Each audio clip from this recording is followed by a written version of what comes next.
Eu não fiz nada. Não me vinguei. Não planejei nada. Não levantei um dedo. E mesmo assim, em 3 semanas, a vida dela desmoronou de um jeito que eu nunca imaginei que fosse possível. A traição dela teve um preço, o karma foi mais rápido do que eu esperava. Eu estava saindo pro trabalho quando recebi uma notificação no celular. Cartão de crédito compartilhado, alerta de gasto fora do padrão.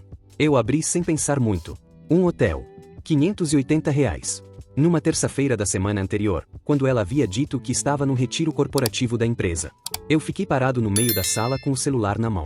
Retiro corporativo não inclui hotel particular pago no cartão pessoal. Eu deveria ter ficado furioso. E parte de mim ficou.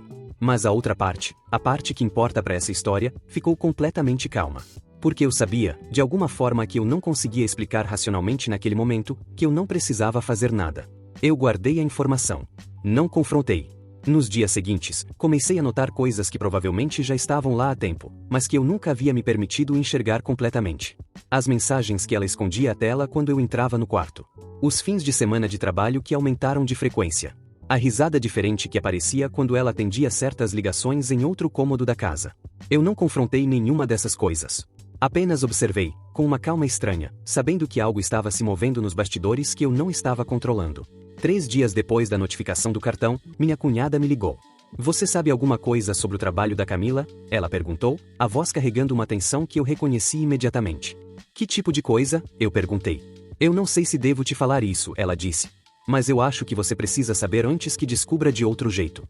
Meu estômago apertou, mas minha voz permaneceu calma. Fala, eu disse. A empresa dela está investigando irregularidades financeiras, ela disse. Reembolsos de viagem que não correspondem aos relatórios oficiais. Várias viagens registradas como reuniões de trabalho que não existiram. Eu fiquei em silêncio por um momento processando aquilo. Os retiros corporativos. As viagens de trabalho. Tudo começando a se encaixar de um jeito que eu não esperava. Há quanto tempo isso está acontecendo? Eu perguntei. O RH está investigando os últimos 8 meses, minha cunhada disse. Parece que vai dar numa demissão por justa causa, talvez até processo. 8 meses. A mesma época em que eu havia começado a notar as pequenas mudanças que eu havia escolhido ignorar. Por que você está me contando isso? Eu perguntei. Porque eu trabalho no mesmo prédio, ela disse. E porque você é família, mesmo que ela tenha esquecido disso. Naquela noite, quando ela chegou em casa, eu a observei com um olhar diferente. Ela parecia tensa, distraída, checando o celular com mais frequência do que o normal. Tudo bem no trabalho? Eu perguntei, casualmente, enquanto preparava o jantar. Tudo ótimo, ela disse, mas a voz tremia ligeiramente. Por que a pergunta? Só perguntando, eu disse. Eu sabia que ela estava mentindo. E pela primeira vez, eu não sentia a necessidade de fazer nada sobre isso. Porque alguma coisa maior do que eu já estava em movimento. Na quarta-feira seguinte, ela chegou em casa visivelmente perturbada. Eu preciso te contar uma coisa, ela disse, sentando na mesa da cozinha com as mãos tremendo.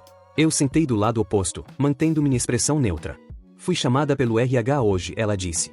Estão investigando algumas irregularidades nos meus relatórios de viagem. Eu fiquei em silêncio, deixando ela continuar. Eles encontraram divergências, ela disse, a voz cada vez mais fraca. Datas que não correspondem. Reembolsos que parecem duplicados. E o que você disse para eles? Eu perguntei, com uma calma que eu mesmo achei estranha. Eu disse que devia ser erro administrativo, ela disse. Mas eles não pareciam convencidos. Camila, eu disse, finalmente decidindo confrontar diretamente o que eu já sabia. Os retiros corporativos que aumentaram nos últimos meses. Eles eram retiros de trabalho de verdade? Ela ficou olhando para mim, o rosto perdendo a cor. O que você quer dizer? Ela perguntou, mas a voz já não tinha convicção nenhuma.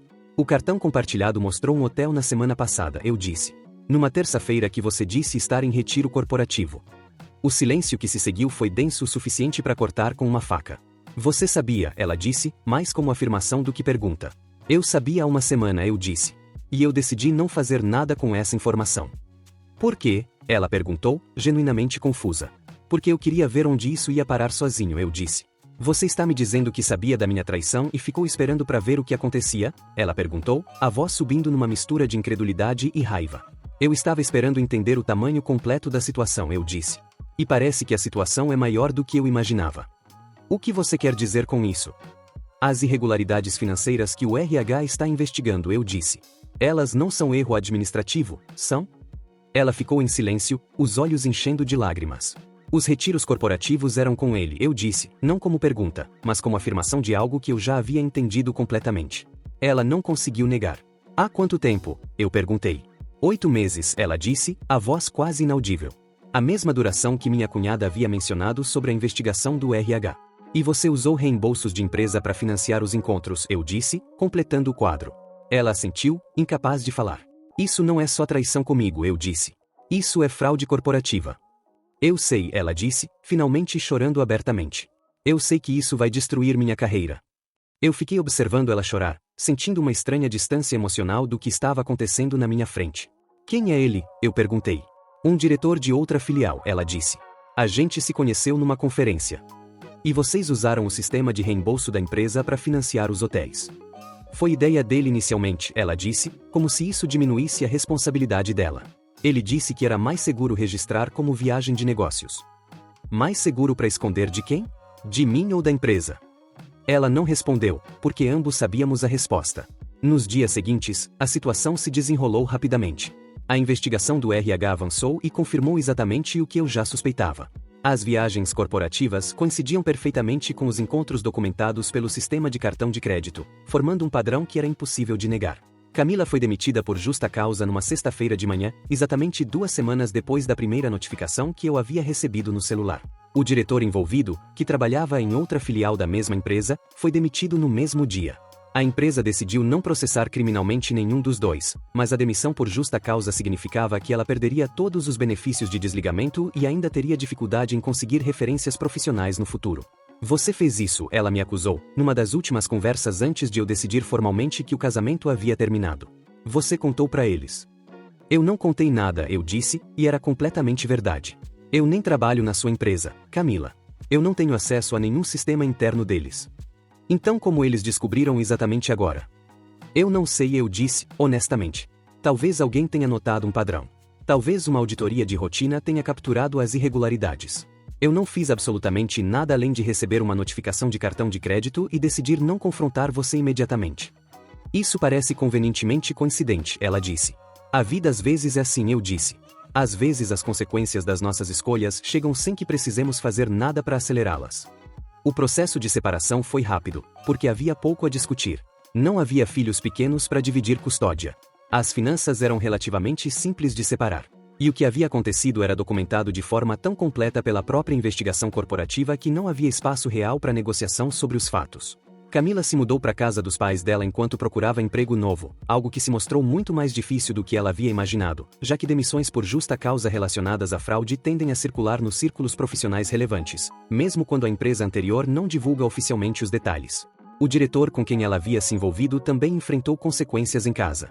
Eu soube, através de conhecidos em comum no setor, que o casamento dele também havia terminado quando a esposa descobriu o que havia acontecido através das próprias circunstâncias da demissão dele. Eu me mudei para um apartamento novo 2 meses depois daquela conversa na cozinha. As primeiras semanas foram estranhas, mas não da forma devastadora que eu havia esperado quando pensava em traição e divórcio antes de viver minha própria versão dessa experiência. Havia uma sensação de leveza que eu não esperava sentir. Não porque eu tivesse feito alguma coisa para causar o que aconteceu com ela, mas justamente porque eu não havia feito nada além de testemunhar consequências naturais se desenrolando. Eu não havia gritado. Não havia ameaçado. Não havia tentado controlar nenhum aspecto do que aconteceu depois daquela notificação de cartão de crédito. E mesmo assim, ou talvez exatamente por isso, tudo havia se resolvido de uma forma que parecia mais justa do que qualquer vingança que eu pudesse ter planejado conscientemente. 3 meses depois do divórcio finalizado, encontrei minha cunhada no aniversário de família. Como você está? Ela perguntou, genuinamente preocupada. Estou bem, eu disse, e era verdade. Surpreendentemente bem, considerando tudo. Eu ainda me sinto mal por ter te contado aquilo, ela disse. Não sei se fiz a coisa certa. Você fez a coisa certa, eu disse. A verdade ia aparecer de um jeito ou de outro. Você só me deu um contexto para entender o que estava acontecendo quando isso aparecesse. Você nunca pensou em usar essa informação de forma diferente? Ela perguntou. Tipo, confrontar ela imediatamente ou ameaçar contar para a empresa. Eu pensei na pergunta por um momento. Eu pensei em várias opções, eu disse. Mas no fim, decidi que a verdade tem seu próprio peso e seu próprio tempo. Eu não precisava acelerar nada. As escolhas dela já estavam em movimento, criando suas próprias consequências, independente do que eu fizesse ou não fizesse. Você não sente nenhuma satisfação com o que aconteceu? Minha cunhada perguntou, parecendo genuinamente curiosa. Eu pensei sobre isso com cuidado antes de responder. Eu sinto alívio, eu disse. Alívio de não ter precisado carregar o peso de planejar nenhuma vingança. Alívio de saber que a verdade encontrou seu próprio caminho para se revelar completamente, sem que eu precisasse manipular nada. Isso é diferente de satisfação? Satisfação seria eu sentir prazer no sofrimento dela, eu disse. Eu não sinto isso. Eu sinto apenas que a justiça natural das consequências fez o trabalho que eu nunca teria conseguido fazer através de manipulação ou vingança calculada. Camila eventualmente conseguiu um emprego novo, numa empresa menor, com um salário significativamente inferior ao que ela ganhava antes. Eu soube disso não porque eu estivesse acompanhando a vida dela ativamente, mas porque vivemos na mesma cidade e círculos sociais eventualmente se cruzam, mesmo depois de um divórcio. Numa dessas ocasiões raras de cruzamento, num supermercado de um sábado de manhã, ela me viu e veio até mim. Como você está? Ela perguntou, a voz carregando uma humildade que eu nunca havia visto nela durante o casamento. Estou bem, eu disse. Você? Reconstruindo, ela disse. Foi mais difícil do que eu esperava. Eu imagino que sim, eu disse, sem rancor mas também sem falsa simpatia. Eu queria pedir desculpas, ela disse. Não só pela traição. Pela forma como tudo aconteceu, pela vergonha que isso trouxe para você também. Eu aceito as desculpas, eu disse. E eu espero que você tenha aprendido algo real com tudo isso, não apenas sobre as consequências práticas, mas sobre as escolhas que levaram até elas. A traição dela teve um preço. E o karma foi mais rápido do que eu esperava. Eu não precisei planejar vingança nenhuma. Não precisei manipular situações, contratar detetives, ou orquestrar revelações dramáticas. Eu apenas precisei ter paciência suficiente para deixar que as consequências naturais das escolhas delas se desenrolassem no próprio tempo delas. A lição que eu aprendi com essa experiência inteira não foi sobre como me vingar de alguém que me machucou. Foi sobre como, às vezes, a melhor resposta para uma traição não é a ação imediata e dramática, mas paciência suficiente para deixar que a verdade e suas consequências naturais façam o trabalho que nenhuma manipulação consegue fazer de forma tão completa e irrefutável. O karma não precisa de ajuda para ser eficiente. Ele só precisa de tempo.